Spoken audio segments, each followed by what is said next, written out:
Hola a todos, ¿cómo están? Bien, pues gracias a Dios por que estamos aquí. Vamos a continuar. Hemos comenzado a ver hace 2 semanas el tema del sacerdocio en la Biblia. Dimos una pequeña introducción que quiero continuar referente a lo que es el sacerdocio. Entonces todavía continuamos con una parte introductoria de lo que es el sacerdocio en la Biblia. Hablamos un poquito con respecto al sacerdocio en sus comienzos bíblicos, es decir, antes del sacerdocio de Aarón, que es quien comenzó el sacerdocio en el tabernáculo de Moisés.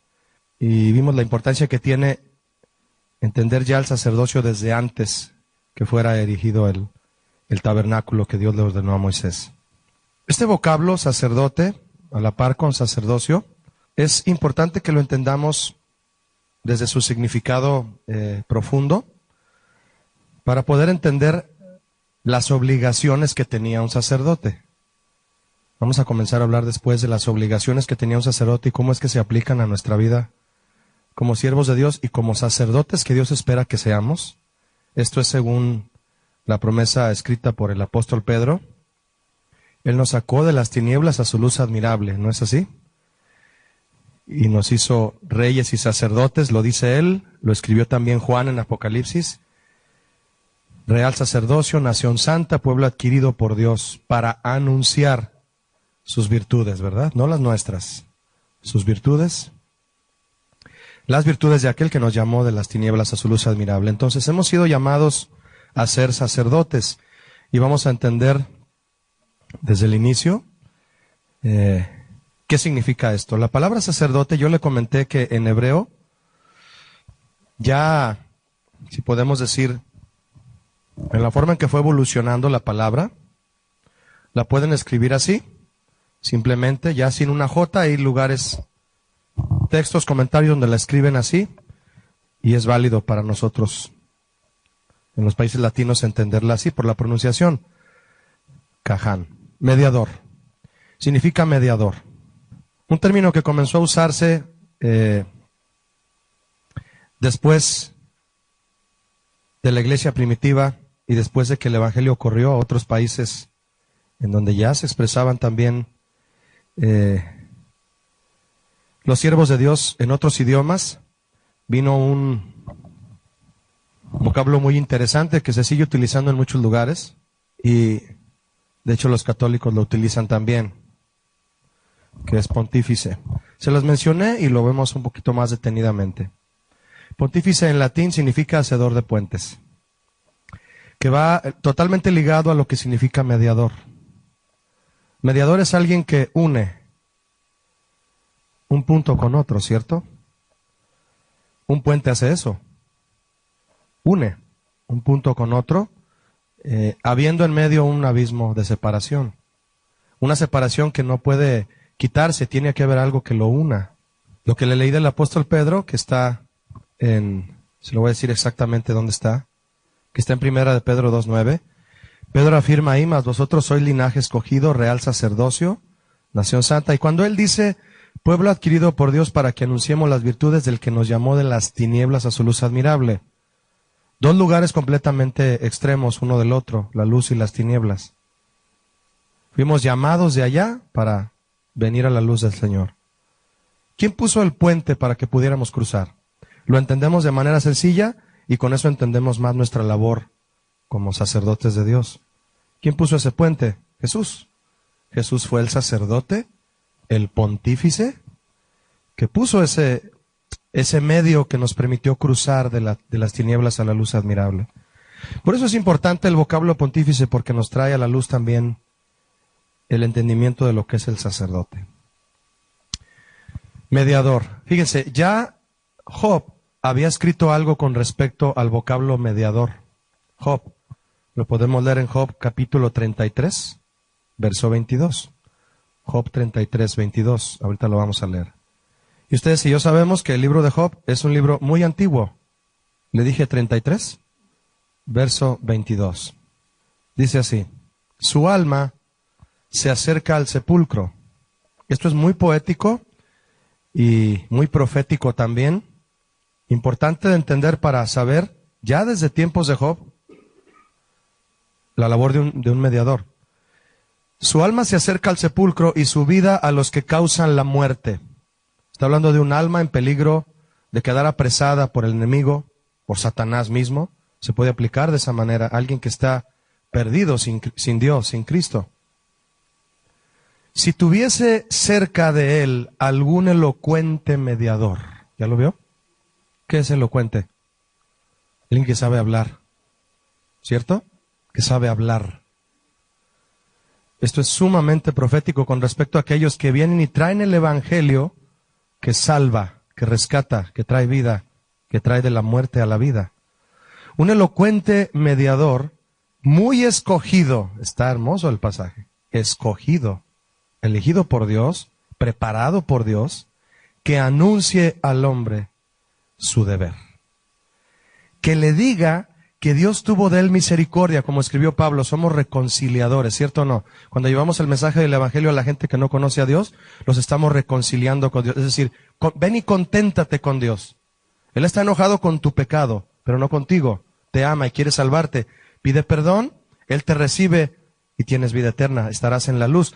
Entonces, eso hace alguien que evangeliza, alguien que une, que es un mediador. Que anuncie al hombre su deber, que le diga que Dios tuvo de él misericordia, que lo libró de descender al sepulcro, que halló redención.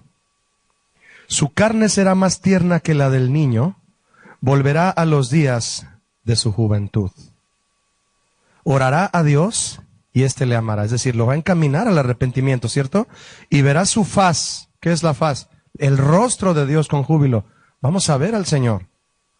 Y restaurará al hombre su justicia. ¿Qué pasaje más profético de lo que es la salvación del Señor y la venida de Cristo al hombre y de los siervos de Dios al hombre a traerle el mensaje de reconciliación? Mediador. Cuando lo menciona Job aquí, la palabra mediador donde está el verso 23, algún elocuente mediador, es esa palabra precisamente, Caján. Entendemos entonces, por medio de este pasaje, la labor de un sacerdote, de una manera hermosamente profética. Vamos a leer un pasaje que se va al extremo de la historia, después de este de Job, para entenderlo aún más. Es Hebreos 9:15. Dice así Hebreos 9:15. Así que, por eso es mediador. Está hablando de Jesús aquí, Repito, Hebreos 9:15. Por eso es mediador de un nuevo pacto, para que interviniendo muerte para la remisión de las transgresiones que había bajo el primer pacto, los llamados reciban la promesa de la herencia eterna. ¿Cuál es el primer pacto? La ley. ¿Cuál es el nuevo pacto?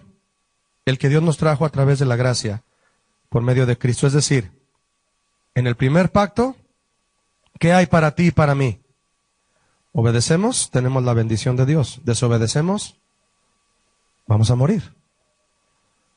Te pregunto, ¿tú y yo tenemos vida por haber obedecido la ley enteramente? No. ¿Quién la obedeció enteramente? El único que la ha cumplido al pie de la letra es Jesús. ¿Qué nos queda a ti y a mí? Por lo que dice la ley, que merecemos morir. Ese es el primer pacto. Está tremendo el primer pacto, ¿verdad? Pero Dios nos trajo otro. ¿Quién es el mediador? Es decir, el medio por el cual Dios nos trajo este nuevo pacto. Un pacto que nos pone a ti y a mí las cosas regaladas. ¿Sí o no? Regaladas. Jesús fue ese mediador. Te traigo un nuevo pacto. Y no soy un sacerdote que pondrá un animal en el altar para que tú seas perdonado y redimido y recibas vida eterna. Yo seré el sacrificio. Yo me pondré en el altar para morir y yo seré el sacrificio. Él es nuestro sacerdote y nuestro sacrificio. De hecho, Jesús es todo para alcanzar la vida eterna. Otro pasaje más es primera a Timoteo 2:5, que exalta también a Jesús en su labor como sacerdote. Estamos viendo la profundidad de la palabra mediador. Ese es el enfoque aquí, la palabra mediador. Primera Timoteo 2:5, porque hay un solo Dios y un solo mediador entre ese Dios, el único, y los hombres. ¿Quién nos conecta con Dios? ¿Quién es nuestro mediador? Jesucristo. Él es nuestro sacerdote.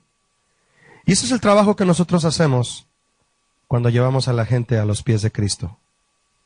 Por eso, la forma de interpretar esto hacia nosotros como sacerdotes de Dios, de este pasaje de 1 Timoteo 2:5, como les comentaba hace 2 semanas, Jesucristo es mediador entre Dios y los hombres. ¿Y quién es mediador entre los hombres y Cristo? Nosotros, usados por el Espíritu Santo. Y sabemos que no somos indispensables para que la gente venga a Cristo. Hay gente que ha venido a Cristo guiada por el Espíritu Santo. Yo conozco a personas, a una en particular, hace muchos años que vino aquí, y que me decía, ¿quiere que le cuente cómo llegué a la iglesia, pastor? Pues cómo, me encontré un folleto en la calle con la dirección de la iglesia. Leyó el folleto, leyó la dirección y vino a una reunión, se quedó. Él ya no está aquí en Guadalajara, pero sigue sirviendo al Señor. Es solo un conocido que ha permanecido. Entonces eso sorprende, ¿no? De que fue el Espíritu Santo quien le dio esa gracia de encontrar el papel. Lo leyó, le llamó la atención la lectura y vio el sello con el domicilio. ¿Quién lo trajo a Cristo? El Espíritu Santo. El Espíritu Santo también es un mediador. También. Nos trae la voluntad de Dios para caminar en ella. Mensajero de Dios. Viene a redarguirnos de pecado. Mediador. El trabajo entonces de un mediador va más allá, trasciende más allá de lo que pensamos, mis hermanos, y viene del vocablo sacerdote. Importante entenderlo para que entendamos nuestra profesión. Nuestra profesión. Apocalipsis 1, versos 5 al 6 dice lo siguiente, otro pasaje que denota grandemente nuestro llamado al sacerdocio, a nosotros, a ser mediadores. Dice Apocalipsis 1, 5 y 6, y de Jesucristo el testigo fiel, el primogénito de los muertos y el soberano de los reyes de la tierra, al que nos amó y nos lavó de nuestros pecados con su sangre. Y dice el 6, y nos hizo reyes y mediadores, sacerdotes, para Dios, su Padre, para Él, para servirle a Él, para ministrarlo a Él, y lo exalta. A Él sea la gloria e imperio por los siglos de los siglos. Amén. ¿Nota usted cómo corre desde Génesis hasta Apocalipsis este vocablo y esta profesión del sacerdocio? Hasta allá corre. En toda la Biblia. Déjeme encontrar algo aquí rápidamente. Solo estaba viendo que la palabra sacerdote aquí en griego, en Apocalipsis, tiene una pronunciación especial por ser griego, pero significa exactamente lo mismo, nada más. Vamos ahora un poquito a examinar el pasaje de 1 de Pedro 2:9, otro pasaje más. Estoy compartiendo con usted pasajes que hablan de esta profesión. 1 de Pedro 2:9 lo hemos leído, lo sabemos, una promesa universal del Padre a su iglesia, dice, mas vosotros sois linaje escogido, real sacerdocio, real es de realeza, no que es verdadero, sino de realeza. Nación santa, pueblo adquirido por Dios, para que anunciéis las virtudes de aquel que os llamó de las tinieblas a su luz admirable. La palabra sacerdocio aquí cuando Pedro la escribió, es una palabra que en griego significa fraternidad sacerdotal. Somos una fraternidad de sacerdotes, eso es lo que es la iglesia. Eso es lo que es. Privilegio que hemos recibido a partir de que Cristo nos lavó con su sangre, como lo leímos en Apocalipsis, escrito por Juan. Privilegio que no se tenía de esta misma manera en el Antiguo Testamento. ¿Quiénes tenían el privilegio de aspirar y llegar a ejercer el sacerdocio? Solamente la tribu de Leví. Nada más. Nada más ellos. Nadie más. Si alguien de otra tribu quería acercarse al tabernáculo a ofrecer los sacrificios requeridos por el Señor, tenía que llegar con un sacerdote para hacer este trabajo. Una persona de la tribu de Rubén, de Manasés, de Dan, de Judá, ni aún de Judá, podían acercarse al tabernáculo a ofrecer sacrificio. No podían. No estaba permitido. Solamente los levitas. Solamente ellos. Esta promesa vino a estar en un segundo plano para nosotros. Déjeme decirle que de hecho es una promesa y una gracia lo que está diciendo aquí Pedro, que va dentro del nuevo pacto que Jesús nos trajo. Dentro del nuevo pacto que Jesús nos trajo, mi hermano, vienen un sinnúmero de cosas que no acabaríamos de estudiar en años. Una de ellas es que nosotros no podíamos ser sacerdotes y ahora podemos serlo. Porque para entrar al lugar santísimo se requería llevar a cabo un rito de santidad extrema, la que el Señor pide, que el sacerdote se santificara, se purificara, se lavara, se bañara, las vestiduras impecables, dice Éxodo, hechas de obra primorosa, las campanillas abajo, los adornos, el pectoral, el efod, la túnica, todo, el turbante, todo lo que llevara el sacerdote para entrar a este lugar santísimo, eran unos requisitos extremos. Y el primero de todos, tienes que ser levita. La palabra levita significa unido a Dios. Unido a Dios. Ya el significado lo dice todo, ¿no? Levita es unido a Dios. Son míos. Cuando le dijo al Señor, el Señor a Moisés, dile a los levitas que se acerquen a Aarón, y empezó a darles las instrucciones de cómo debían empezar a trabajar para atender todas las labores del tabernáculo, los sacerdotes. Atender el altar, el lavacro, cambiar el agua, todo lo que conllevaba el trabajo en el tabernáculo. Y les dijo, ustedes son míos, son para mí. Y me seréis un reino de sacerdotes. Les dijo todo esto enfatizando que eran de él, sacerdotes para él. Pero ninguna otra tribu podía hacerlo. Nadie más.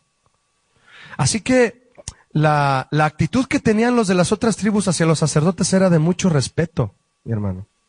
De mucho respeto. Inclusive de muchos de ellos llegó a ser de envidia.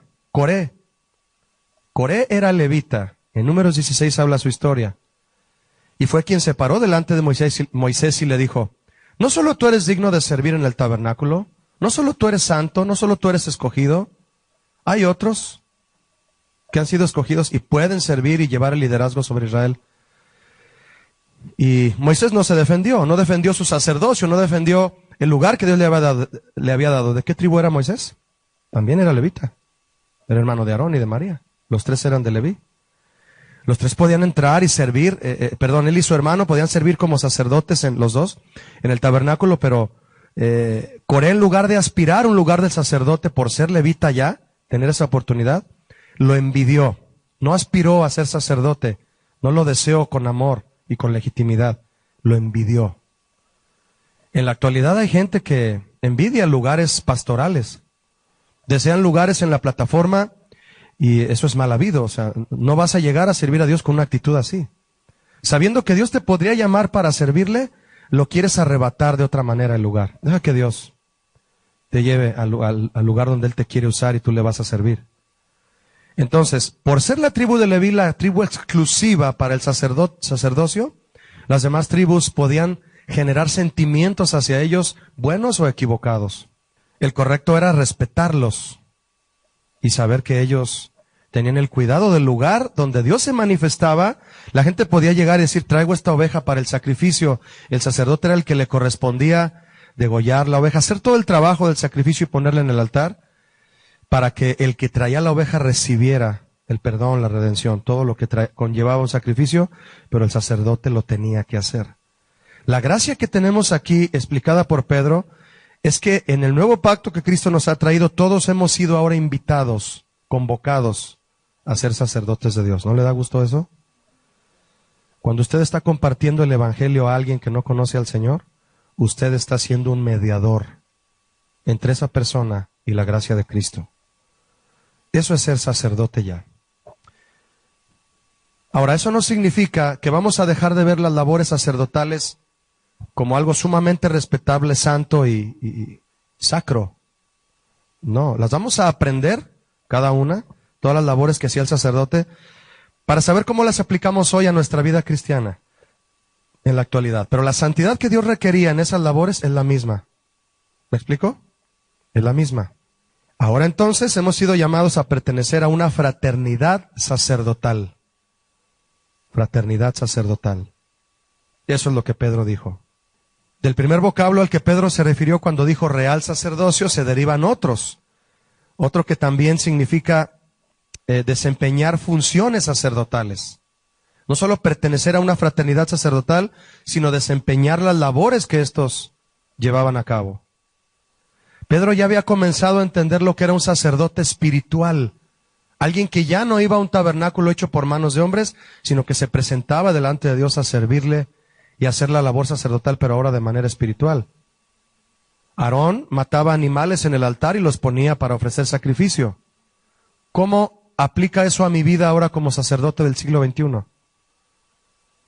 Yo vivo una vida, como dice Romanos 12, en la que ofrezco mi cuerpo en sacrificio vivo, santo, puro y agradable a Él, que es mi culto racional. Ya estoy haciendo una labor sacerdotal al ofrecer mi vida en sacrificio, porque el sacerdote ofrecía sacrificios.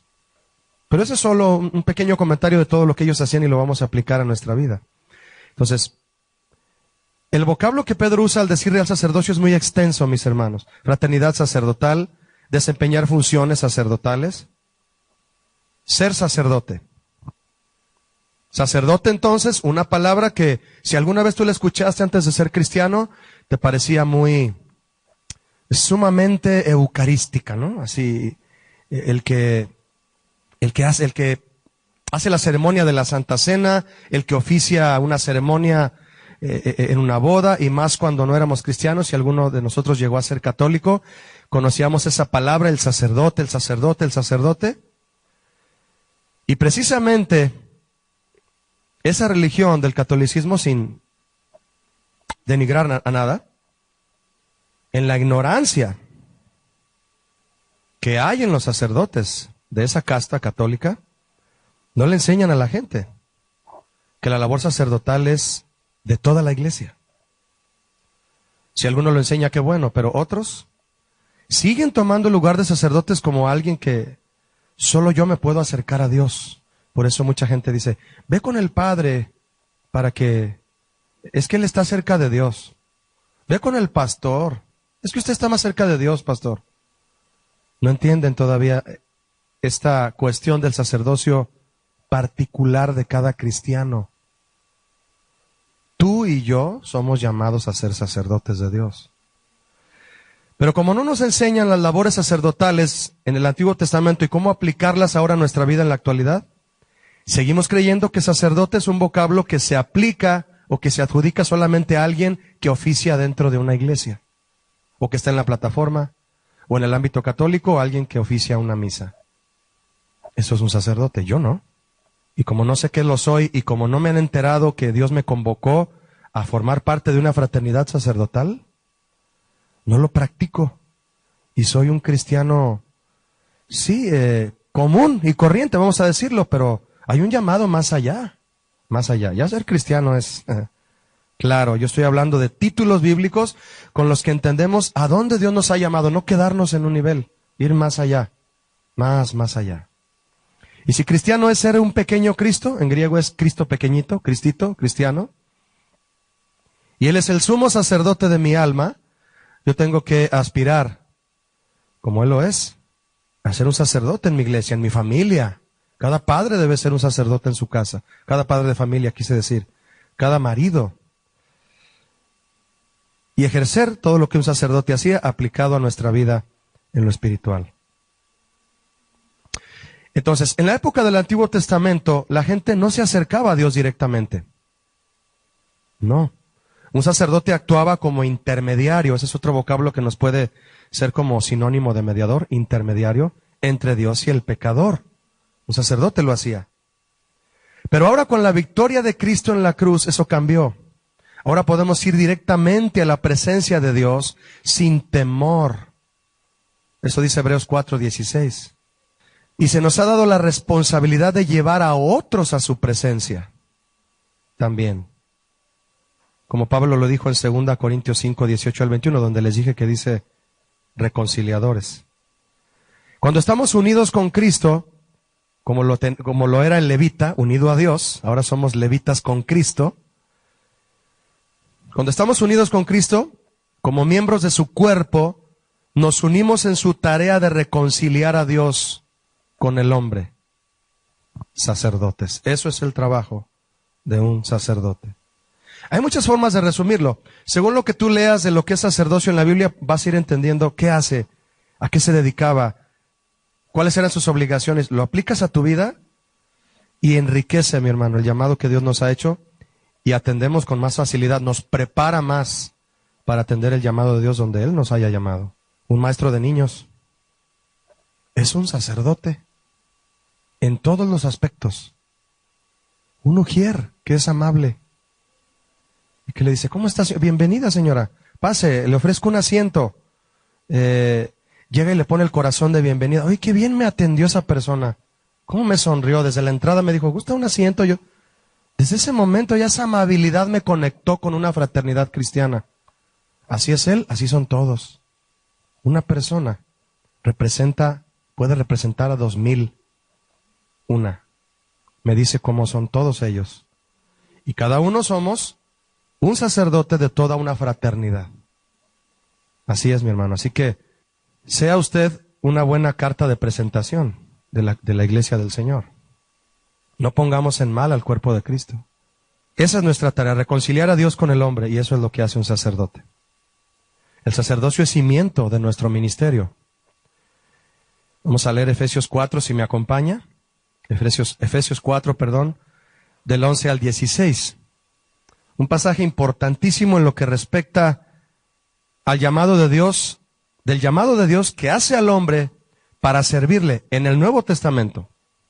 Efesios 4:11 dice, y Él mismo constituyó a unos, es decir, no dice a todos, ¿verdad? Atención que dice aquí a unos, es decir, todos tenemos una labor diferente. Apóstoles, apóstol significa enviado. Así que cuando usted escuche a alguien decir, yo soy el apóstol de tal lugar, usted debe de cuestionar, ¿quién te envió? ¿Te enviaste tú solo? Entonces no eres apóstol. Un apóstol no se envía solo. Cuando usted vea la palabra apóstol aquí, la puede estudiar después en casa, aquí lo va a encontrar en Efesios, si usted tiene un compendio griego, apóstolos, usted va a encontrar que el significado griego dice enviado. Y hay un paréntesis, particularmente en la concordancia James Strong, que dice, enviado específicamente por Cristo. Dígame usted, ¿a quién envió Cristo? A los 12 y luego al 13º que sustituyó a Judas. ¿Significa que solo ellos son apóstoles? Porque el significado de la palabra griega en su profundidad me dice ahí entre paréntesis claramente, enviado específicamente por Cristo. ¿Sí? Se cerró. Se cerró. Por eso cuando yo digo, yo me voy a apegar a la doctrina de los apóstoles. ¿Cuáles apóstoles? Los que Cristo envió, empezando por Pedro. ¿Jesús envió a Pablo? ¿Y que no era de los 12? Sí, Él lo envió. Pablo le dijo, ¿qué quieres que haga? Ahí en Hechos, cuando lo vimos la clase pasada. Él lo envió. ¿Hubo otros apóstoles fuera de los 12? Sí, pero fueron enviados por Cristo. A esos apóstoles yo me apego. Bien, un pequeño paréntesis para entender que cada título bíblico Dios lo adjudica a quien Él quiere, no lo debemos adjudicar nosotros. No porque yo tenga un título teológico y haya llegado a tal nivel, ya soy apóstol. No, espérame, no. Mete al pastor Chuy diciendo, el apóstol Chuy Olivares. Dígaselo. Vaya un día y dígaselo. ¿Se anima? Le va a acomodar los lentes y le va a decir, ¿perdón?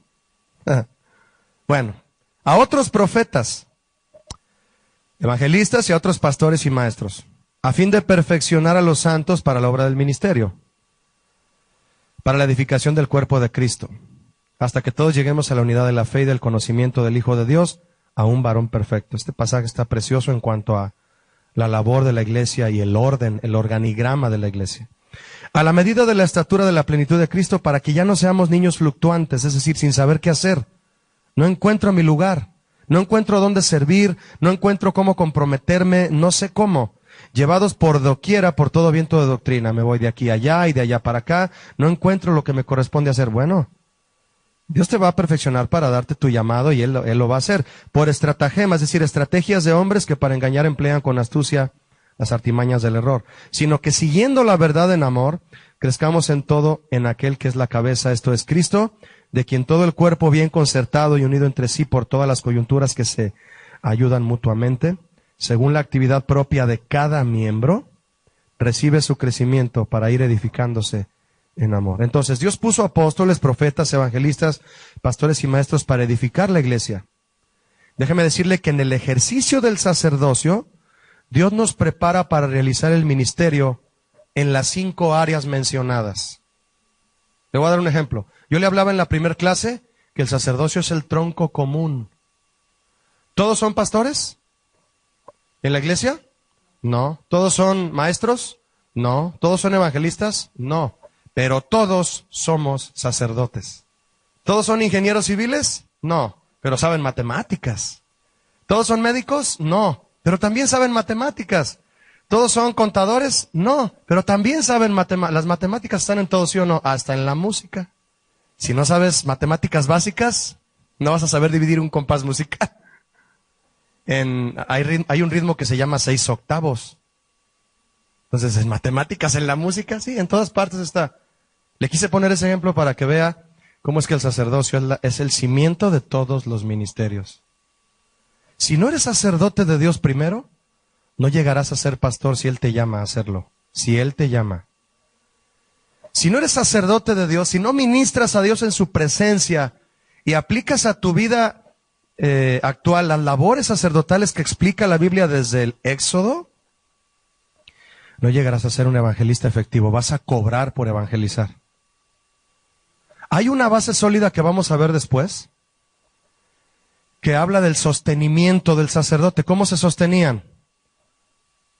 Por las ofrendas que llevaba el pueblo al tabernáculo. Con eso se sostenían ellos, llevaban comida a sus familias.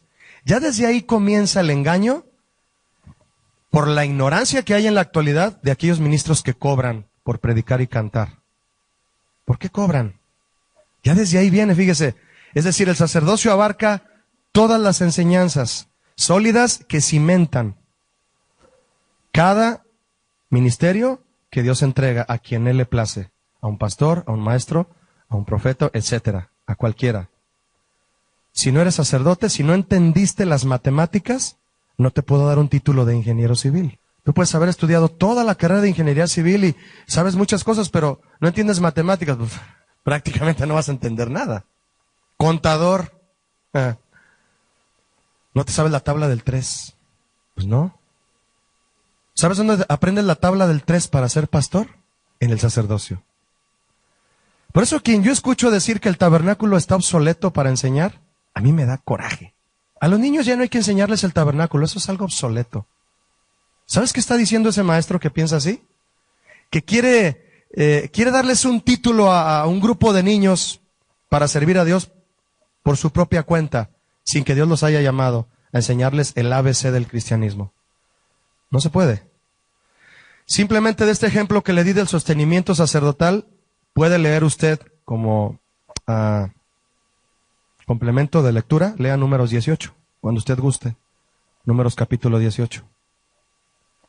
Ahí habla de cómo se sostenían los sacerdotes.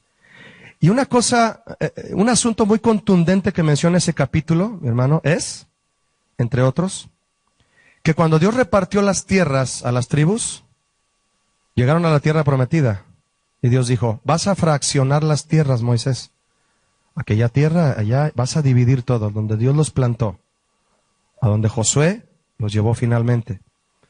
Y le dijo a Moisés, aquel terreno que está allá, todo ese valle, todo eso se lo vas a dar a Rubén. Todo eso que está allá se lo vas a dar a Manasés. Allá va a vivir Dan, allá va a vivir Judá. Repartió a todos. Y cuando dijo, y Leví, a ellos no me les das nada. Ahí está en Números 18, cuando guste leerlo. Yo soy su herencia, dice Jehová. No me les des ni un pedazo de tierra. Aplíquelo a la actualidad. Lo servimos a Él. Él nos sostiene. Él es mi patrón. Él es mi jefe, Él es mi todo, es mi director, es mi Señor. Dependo de Él. Le sirvo a Él. ¿Por qué cobro? Entonces, te invito a predicar, Julio. Te cobro 3,000 pesos por cada sermón. Y si me pones a dirigir la alabanza, otros 3,000. A usted se le hace un chiste, mi hermano, pero usted no sabe. Usted no sabe, eso no es nada. Hay un becerro de oro de aquí de México, gran enorme, que le cobró a la Iglesia Apostólica de México por su aniversario, por su centenario, primeros 100 años de la Iglesia Apostólica en México, cristiana. Lo invitaron a este becerro de oro. les cobró $80,000. Y ahí está toda la iglesia de México juntando el dinero para poderlo llevar al estadio, no sé si al Palacio de los Deportes, perdón, o a un lugar amplio ahí en el DF. Sí lo llevaron, mandando boletinaje por todo. Vamos a reunir la ofrenda del ministro. Así fue, me lo contó un amigo de primera mano, que su familia es la iglesia apostólica. Y dije, ¿en serio? Sí, así como lo escuchas. ¿Por qué? Entonces no es levita, no es sacerdote, es un artista. Y el artista es digno de su tarifa. El obrero es digno de su salario. El artista es digno de su tarifa. Pero eso no es bíblico. ¿Verdad? Y desde el sacerdocio en Números, eso está establecido. A los levitas no les des nada. Yo soy su herencia, yo soy su porción. ¿Quién lo sostiene? Yo. A mí pídeme. No andes cobrando. No andes pidiendo al pueblo. De lo que traigan ellos, vas a tener de comer. No te quiero ver preocupado por eso. Ni trabajando en otras cosas que no sea el tabernáculo. Así que mi hermano, es todo un compendio de aplicación espiritual para que entendamos muchas cosas y entre ellas la fe y la dependencia al Señor. El sacerdocio entonces es el tronco común al que Dios nos llama a prepararnos para realizar la obra del ministerio a la que Él nos llame. Los ministerios son mis 5 dedos que tengo aquí en mi mano. Apóstol, maestro, profeta, evangelista y pastor. El sacerdocio es la palma de mi mano que sostiene a todos, que es la base de todos. ¿Dónde está la base de los 5 dedos? Los movimientos de los huesos, todo, las articulaciones, los músculos, es la palma de la mano. Ahí está el sacerdocio. El sacerdocio fue antes de los 5 ministerios que Pablo habló. Antes de establecer uno o más de estos 5 ministerios en su pueblo, según su voluntad para cada uno de sus siervos, el Señor estableció el ejercicio del sacerdocio para todos sus siervos. ¿Por qué cree usted que Jesús juzgó y echaba en cara siempre y quería que fueran salvos a los fariseos por no hacer su trabajo bien hecho hacia la gente? Los fariseos no eran sacerdotes del pueblo, no acercaban al pueblo a Dios, lo alejaban más, ¿sí o no?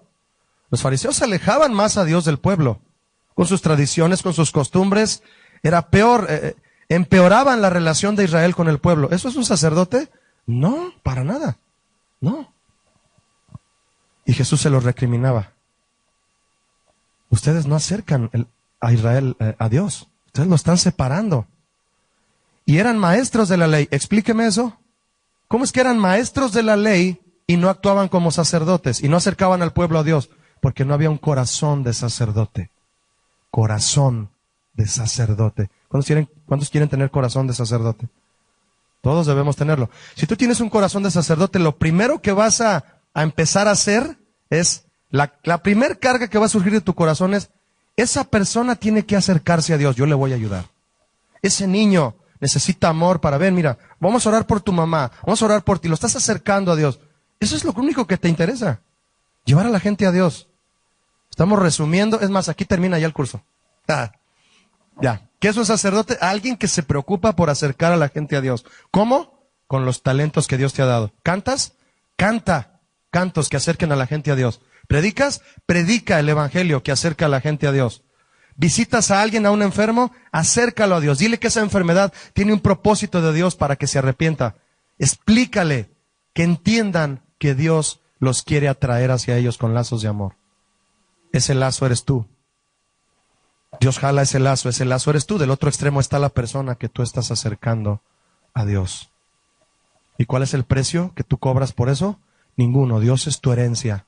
Dios es tu porción. Sacerdocio entonces es nuestro propósito de vida, es nuestra identidad. Ministerio es nuestra misión. Distingue por favor, mi hermano, tu propósito de vida y tu misión en la vida. 2 cosas muy diferentes. ¿Cuál es tu propósito de vida como cristiano? Ser sacerdote del Altísimo, estar con Él, ministrarle. Tu misión, la que Él te dé. La que Él te dé. Todos los niños van a la primaria, pero no todos saben qué van a estudiar después.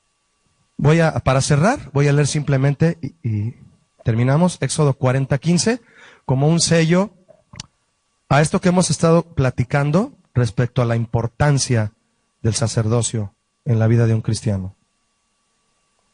De hecho, así le ponemos, Charlie. La importancia del sacerdocio en la vida de un creyente. Éxodo 40:15. Fíjese este versículo, mi hermano, tan contundente. Si usted le quiere dar ese énfasis junto conmigo, vamos a dárselo para exaltar al Señor en su palabra y en lo que Él estableció con respecto al sacerdocio y con respecto a que Él nos ha llamado a ser sacerdotes de este tiempo y sacerdotes por la eternidad. Éxodo 40:15. El Señor le está hablando a Moisés, preparando a los levitas. Le estoy dando un contexto anterior. Está preparando, ya les habló a los levitas y les dijo, acérquense con Aarón, acérquense con Moisés. Ellos les van a decir a ustedes qué les toca hacer aquí en el pueblo. Y ahí van todos los levitas asustados. ¿Y a nosotros qué? ¿Por qué no nos dieron una tierra? ¿Por qué no nos dieron ganado?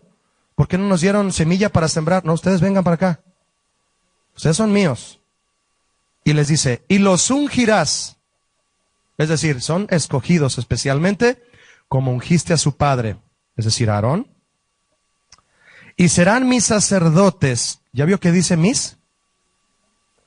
Y su unción les servirá por sacerdocio ¿hasta cuándo? Perpetuo, por sus generaciones. Tenemos que enseñar a nuestros hijos que tienen que servir a Dios en todo lo que hagan. Yo no voy a enseñar a mi hijo, tú vas a ser pastor. No, yo no sé si él va a ser pastor, eso yo no lo sé. Pero lo tengo que guiar en el sacerdocio, ¿sí o no? Así es. Ahora, mi hermano, ¿se cumple el hecho de que el sacerdocio sea perpetuo? ¿Cómo se va a cumplir? ¿Qué significa perpetuo? No tiene fin. Una de las tareas que el sacerdote hacía era que era el único que podía entrar hasta el lugar santísimo, cerrar la cortina y estar delante de Dios ministrándole y rociando el propiciatorio, que era la tapadera del arca, rociándola con sangre de cordero. Y escuchando la voz de Dios para que cuando saliera le diera el mensaje al pueblo. Entonces, estar delante de Dios es ejercer el sacerdocio. Cuando tú y yo estemos en el cielo, lo vamos a adorar por la eternidad. Vamos a estar delante de Él. Allá arriba vamos a seguir siendo sacerdotes en esa labor. Porque ya no vamos a ser mediadores entre los hombres y Dios. Ya no va a haber evangelismo, se va a acabar. Ya nadie va a pastorear, ya nadie va a profetizar, ya nadie va a ser apóstol. Solo vamos a adorarle allá, puros sacerdotes. Por eso es que es perpetuo. Porque vamos a estar delante de Él. Y el que está delante de Dios es un sacerdote. Amén. Lo dejamos hasta aquí, continuamos luego. Muchas gracias.